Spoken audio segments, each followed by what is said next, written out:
छात्रों, आज हम बात करेंगे व्याकरण की, जिसमें आज व्याकरण से पाठ एक की चर्चा होगी, जिसमें आज भाषा एवं व्याकरण के बारे में एक परिचय दिया जाएगा आपको। सबसे पहले हम जानते हैं कि भाषा क्या होता है।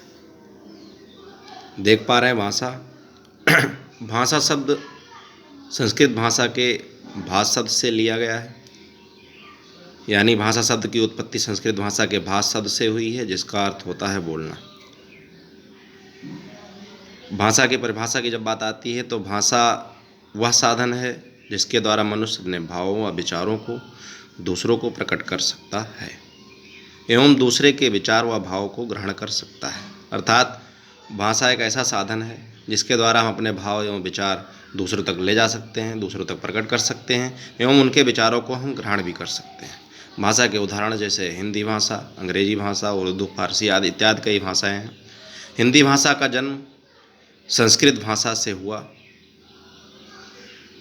हिंदी भाषा का जन्म प्राचीन भाषा संस्कृत भाषा से जाना जाता है एवं इसे नागरी व देवनागरी के नाम से भी जाना जाता है, क्योंकि हिंदी भाषा देवनागरी लिपि में लिखी हुई है।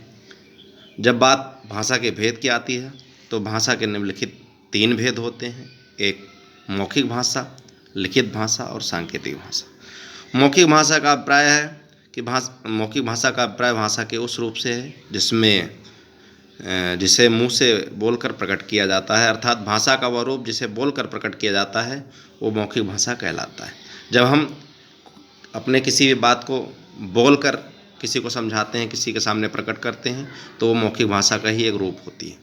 बात लिखित भाषा की आती है तो भाषा के जिस रूप से अपने भावों और विचारों को लिखकर प्रकट किया जाता है, अपने भावों या विचारों को लिखित रूप में प्रकट करने का प्रयास किया जाता है, तो वो उसे लिखित भाषा कहते हैं। जैसे लिखित भाषा के कई उदाहरण मिलते हैं। जैसे पुस्तक है, पुस्तक एक लिखित भाषा से अपने भावों या विचारों, अपने मत को प्रकट करने का साधन है। पत्रिकाएं हैं, समाचार हैं। भाषा का तीसरा भेद सांकेतिक भाषा के रूप में आता है। सांकेतिक भाषा भाषा के जिस रूप द्वारा अपने भावों विचारों को संकेत के माध्यम से प्रकट किया जाता है उसे सांकेतिक भाषा कहते हैं। सांकेतिक भाषा का प्रयोग ट्रैफिक पुलिस व स्काउट द्वारा किया जाता है। जब हम अपने भाषा को, अपनी बातों को, अपने मतों को संकेत के माध्यम से प्रकट करते हैं तो एक सांकेतिक भाषा का एक उदाहरण होता है। आगे चलते हैं। लीप की बात आती है। ऐसे विशेष चिन्ह जिनका प्रयोग करके भाषा को लिखकर प्रकट करने के लिए किया जाता है, यानी जिन चिन्हों का प्रयोग भाषा को लिखकर प्रकट करने के लिए किया जाता है उसे लिप कहते हैं। लिप के कई उदाहरण मिलते हैं, जिसमें देवनागरी लिप को माना गया है। हिंदी भाषा भी देवनागरी लिपि में लिखी जाती है। पिछली बार मैंने बताया, देवनागरी हमेशा बाईं तरफ से लिखी जाती है। आगे चलते हैं, बोली पर हम आते हैं। बोली सीमित क्षेत्र में बोली जाने वाली भाषा को बोली कहते हैं। एक ऐसी भाषा जिसका एक निश्चित दायरा होता है, निश्चित क्षेत्र होता है। उसी क्षेत्र में रहकर जिस भाषा का प्रयोग करके लोग आपस में बातचीत करते हैं, लोग अपने मत को प्रकट करते हैं, उसे बोली कहते हैं।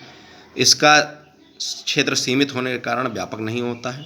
उपभाषा एक से अधिक बोलियों का मेल उपभाषा कहलाता है।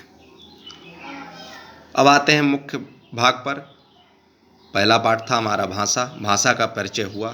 भाषा, जैसा कि आप जाने कि भाषा का एक बार फिर से बता देते हैं कि भाषा शब्द की उत्पत्ति संस्कृत भाषा के भाष से हुई है, जिसका अर्थ होता है बोलना। भाषा की परिभाषा, भाषा वह साधन है जिसके द्वारा मनुष्य अपने भावों व विचारों को दूसरों को प्रकट कर सकता है एवं दूसरे के विचार व भावों को ग्रहण कर सकता है। भाषा के भेद पर आते हैं। भाषा के निम्नलिखित 3 भेद होते हैं: मौखिक भाषा, लिखित भाषा, सांकेतिक भाषा। अब आते हैं व्याकरण पे। व्याकरण वह शास्त्र है जो भाषा को शुद्ध रूप से बोलना एवं लिखना सिखाता है। व्याकरण द्वारा ही हम भाषा को शुद्ध रूप से बोलना एवं सीखना सीख पाते हैं। व्याकरण के ज्ञान के बिना शुद्ध भाषा का ज्ञान नहीं हो सकता है। यानी यदि हम शुद्ध भाषा का ज्ञान चाहते हैं, शुद्ध भाषा बोलना चाहते हैं, शुद्ध भाषा लिखना सीखना चाहते हैं, तो हमें व्याकरण का ज्ञान होना अति आवश्यक है। व्याकरण के भी अंग होते हैं। व्याकरण के निम्नलिखित 3 अंग होते हैं: एक वर्ण विचार, शब्द विचार, वाक्य विचार। छात्रों, ये आज का पाठ था। इसमें एक बार हम व्याकरण के बारे में फिर से बता देते हैं। व्याकरण वह शास्त्र है जो भाषा को शुद्ध रूप से बोलना और लिखना सिखाता है। व्याकरण के ज्ञान के बिना भाषा का ज्ञान नहीं हो सकता है। यदि हम शुद्ध भाषा का ज्ञान चाहते हैं, हम चाहते हैं कि हम शुद्ध भाषा लिखें, शुद्ध भाषा का बोलने में प्रयोग करें, शुद्ध भाषा को जानें, तो हमें व्याकरण को पढ़ना अति आवश्यक है, व्याकरण को जानना अति आवश्यक है। व्याकरण के भी 3 अंग होते हैं: वर्ण विचार, शब्द विचार, वाक्य विचार। इन तीनों अंगों पर आगे के पाठों में चर्चा होगी। धन्यवाद।